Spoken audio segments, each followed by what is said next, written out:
Hi, I'm Lori. Welcome to our next chapter, Life After Corporate. My husband Ken and I retired from corporate life, and now we're building a freedom-first lifestyle through real estate and other projects while actually enjoying the life we worked for. We live in Boise, Idaho, but we also spend time in Seattle, where our yacht is kept in Elliott Bay. You'll see everyday life, hangar days, marina weekends, tennis and cooking, behind the scenes of our projects, and plenty of cameos from Lexi, our Pekingese Chihuahua with a big personality. And you'll also meet my 95-year-old mother. I take her to Catholic Church in Glens Ferry twice a month, and she's one of the best parts of this chapter. If you love real-life lifestyle, routines, and a little adventure, subscribe and come along with us.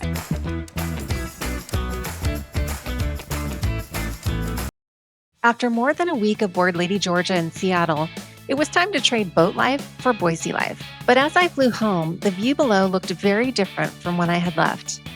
While I was gone, wildfires had burned thousands of acres around the Treasure Valley and throughout the Pacific Northwest. The sky was filled with smoke, the foothills were scarred by fire, and Boise's normally clear summer views had almost disappeared. This week, I'm settling back into life at home with Lexi, tackling a few projects, getting ready for an upcoming tennis tournament, and reconnecting with friends while Ken stays in Seattle on the boat to take in some MLB baseball games, a string cheese incident concert, and continue to work on boat projects. Welcome back to our next chapter, Life After Corporate. During the 10 days I was in Seattle, several wildfires had been burning across Idaho and the surrounding states, and the difference was immediately visible from the air. As we approached Boise, the sky was blanketed in a smoky haze. Below us, I could see large areas of blackened and burned ground, including a strike burn scar near southeast Boise. Farther into the foothills, portions of the Claremont fire were still smoldering. And the smoke wasn't coming from just one fire. Large fires were burning throughout the Northwest, and smoke from Idaho, Oregon, and Washington was settling into the Treasure Valley. It was sobering to see so much damage from the air. Once I arrived home, the smoke was even more noticeable. Normally, we have a beautiful, clear view of downtown Boise from our deck, but on this day, the skyline was barely visible through the haze. The air quality had been terrible, making it difficult to spend much time outside and serving as a constant reminder of all the fires burning around us. The natural grasses on the hillside below our house had recently been mowed. It may not look especially pretty, but cutting back the dry vegetation creates defensible space and reduces the amount of fuel available if a wildfire spreads. Back inside, Lexi and I settle into one of our favorite routines, watching YouTube together. And I don't mean that she simply lies beside me while the television is on. Lexi actually watches. Our favorite channel is Positano Diaries, which follows Nikki and Carlo and their life in Italy. Lexi especially loves the beautiful drone footage of Positano, their home in Tuscany, and of course their dogs, Holly and Indy. She sits in her little bed on top of the ottoman and watches the screen as though she's following every part of the story. I think the sweeping drone footage makes her feel as though she's flying over Italy right along with them. After our television time, Lexi was ready to play. Her favorite toy is lamb chop, and her favorite game, in fact, her only game, is tug-of-war. She has no interest in fetching balls. She doesn't chase toys across the room, and if lamb chop happens to fall off the couch, she simply stares down at it until I pick it up for her. So in our house, we don't play fetch. We play reverse fetch. Lexi drops the toy, and I retrieve it. After all that excitement, she settled into a position I call frog dog. With her back leg stretched out behind her, she was perfectly content relaxing beside her food dish. It may not look very dignified, but it is apparently very comfortable. Then it was time for Lexi's daily security inspection. She takes her job very seriously. We have deer wandering across the hillside on a daily basis, along with neighborhood cats and other animals. Lexi keeps a close watch and immediately lets us know whenever someone or something has entered her territory. As far as she's concerned, this entire hillside is under her protection. There is no word in the English language that produces a bigger reaction from Lexi than the word walk. Lexi, do you want to go for a walk? You do? You want to go for a walk? Yes? Yes? Okay. Before heading outside, I put on shade-raised sunscreen. Shade Rays was developed by my cousin Kristen, and later in the episode, I'll show you how I'm turning some of the sunscreen into gifts for my tennis teammates. With the summer heat and our high desert sun, sunscreen is essential, even when the sky looks smoky or overcast. Lexi and I headed up the hillside behind our house and entered the Ridge to Rivers trail system near Hulls Gulch. The Ridge to Rivers system connects more than 190 miles of trails across the Boise foothills, offering routes for walkers, hikers, mountain bikers, runners, and horseback riders. We're fortunate to be able to walk directly from our house onto these trails. Normally, this route offers a beautiful view over downtown Boise and the Treasure Valley. The Claremont fire had also affected parts of Hulls Gulch and nearby open space reserves, and some trails remained closed while firefighters continued suppression and rehabilitation work. We stayed on the open trails close to home and kept our walk fairly short because of the heat and poor air quality.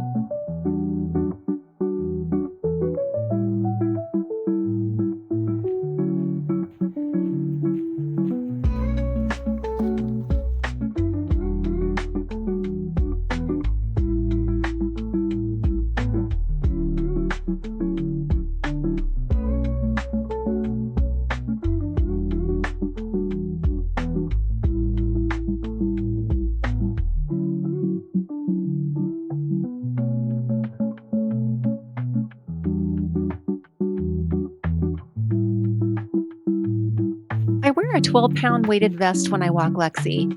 Based on my weight and height, walking with a 12-pound weighted vest increases my calorie burn by 8 to 12% because I'm carrying about 8% more body weight.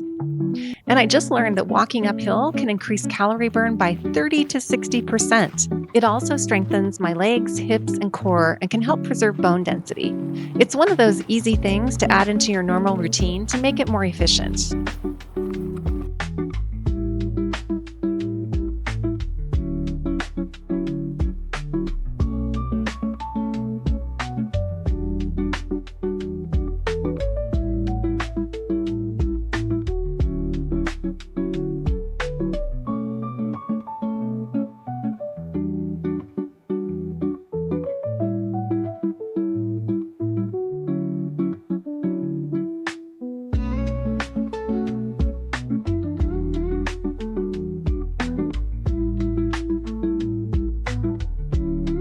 When we returned home, Lexi had earned a special treat.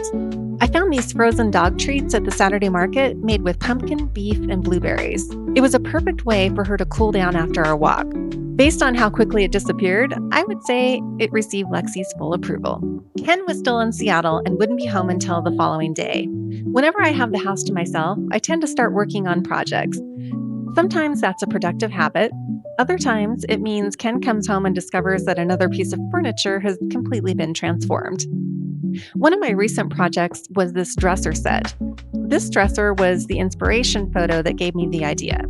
I then looked for a peel and stick wood grain wallpaper and found this armoire that had been wrapped in wallpaper. It looks so realistic. I painted the nightstands black and then added the peel and stick wood grain wallpaper to the drawer fronts. I sprayed the hardware a soft brass color to complete the look. My next project was much smaller, but very important to Lexi. These are the doggy stairs she uses to climb onto our bed that Ken built over 10 years ago for our previous fur baby Jade, with some leftover wood from our kitchen cabinet remodel. They were dark and a little plain. I replaced the carpet pads on each step and added peel and stick vinyl wallpaper beneath the risers. The wallpaper looks like decorative tile and gives the stairs a much brighter, more finished appearance.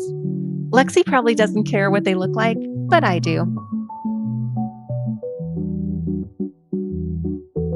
Next, I turn my attention to the berm. We've been away so much this summer that it hasn't received the care it needs. Honestly, it's an embarrassing eyesore at the moment. The weeds were beginning to take over, the lavender had finished blooming, and several areas were looking dry and neglected. I started pulling weeds and cleaning up around the plants. The lavender flowers had dried, so I tried cutting them back manually.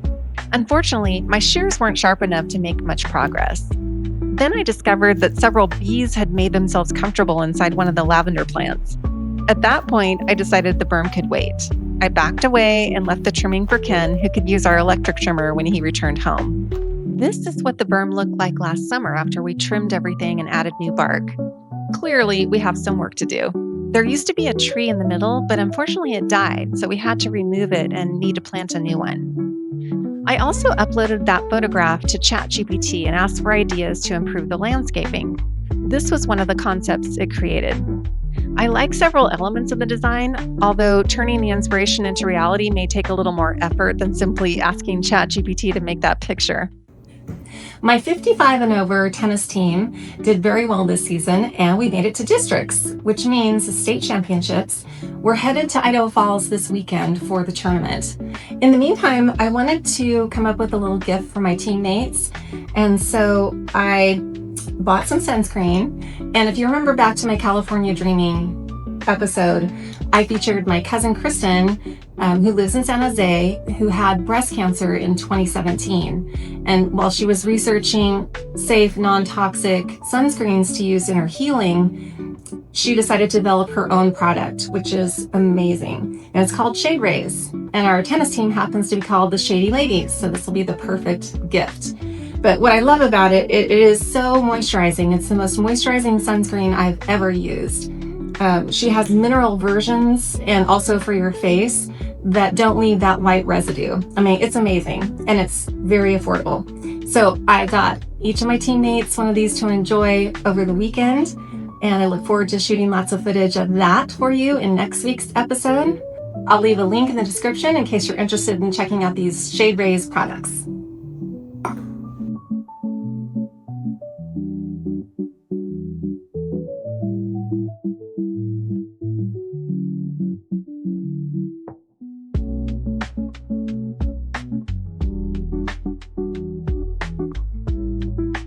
While I decorated gifts, Lexi returned to her other full-time occupation, neighborhood surveillance.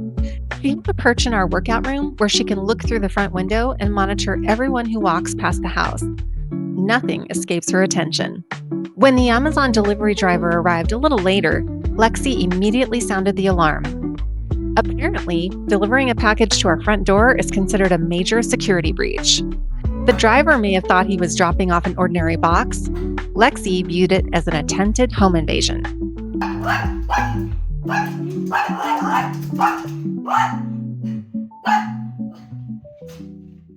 After several days of smoke, chores, projects, and spending time at home with Lexi, I was ready for an evening with friends. Tonight, our Girls Dinner Club was gathering at my friend Heather's house.